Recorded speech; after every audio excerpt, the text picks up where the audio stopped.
What's up guys, the Strong Boys 19 here. This is going to be the next album review for the Black Sabbath discography, and it is going to be on the fourth studio album entitled Volume 4.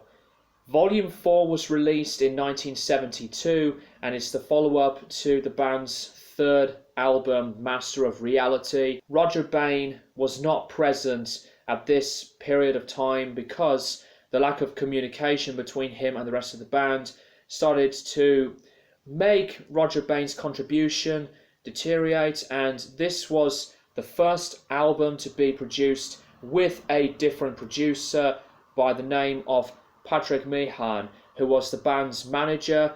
So him, along with Black Sabbath, decided to work together to produce this album. Now, this was released on the Vertigo label once again, and I gotta say that Volume 4 has always been one of my big high favourites in Sabbath's discography.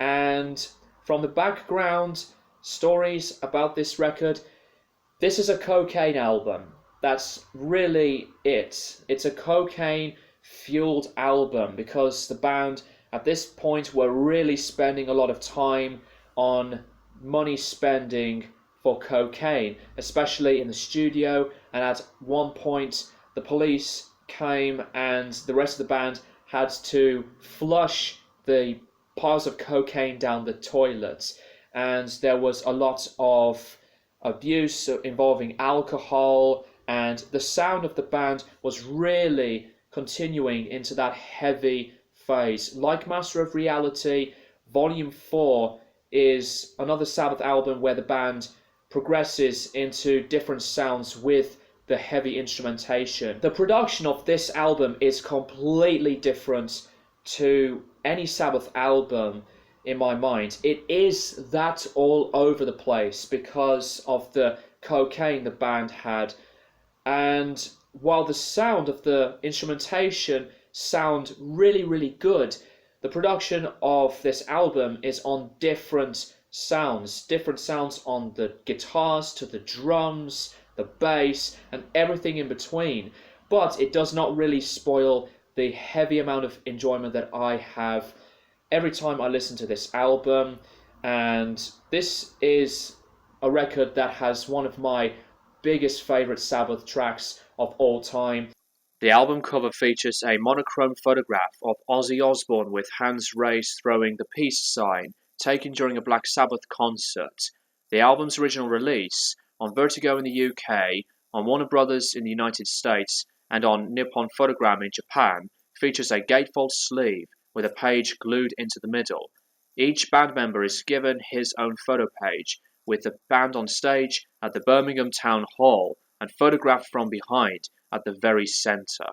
The album opens with the song Wheel of Confusion, and I really like this one. It is a bit of a bluesy rock kind of sound, and the last few minutes of this song then changes into a piece called The Straightener, which is a different song in a way with a different tempo change, and I think it is 8 minutes of a brilliant start to the album. Changes is a ballad where Iommi plays the piano on this one, and it's just Ozzy on vocals and also the sounds of the mellotron that has been involved in the mix with Iommi's piano playing. Love this one. This has been, to me, one of the best ballads in Sabbath's repertoire. Ozzy's vocals were completely innocent, and I love the way that he goes into higher notes in his voice. FX is an unusual one because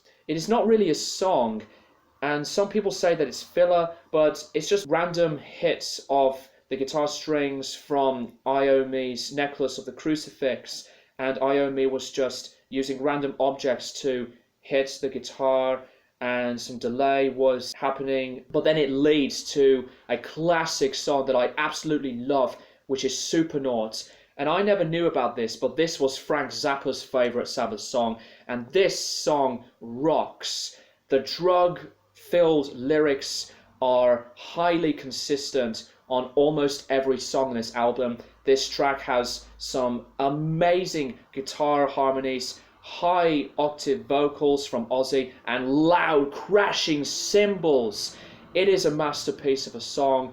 Another masterpiece that I love is Snowblind, again with the drug references, and this is another really upbeat and catchy song. Shows that the energy of this album is still continuing on with a great amount of power. One of the other favorites I love on the album is La Guana Sunrise, one of the instrumentals, and it is a beautiful instrumental with acoustic guitar playing and other instruments adding in, and it's really, really nice. Iommi wrote this while watching the sunrise at La Guana Beach, hence the title La Guana Sunrise. And another song called Under the Sun is a really dirgy song, again with some brilliant guitar playing. It is another song that I would really say as one of the strongest closing tracks on any Sabbath album, like Fairies Wear Boots and Into the Void. But I think Volume 4, despite the production, it is a very raw album, but I really still consider Volume 4 to me as another classic album in Black Sabbath's discography. Some brilliant musicianship that was tight and straight to the point, and the energy with Ozzy's vocals and some fiery solos from Iommi.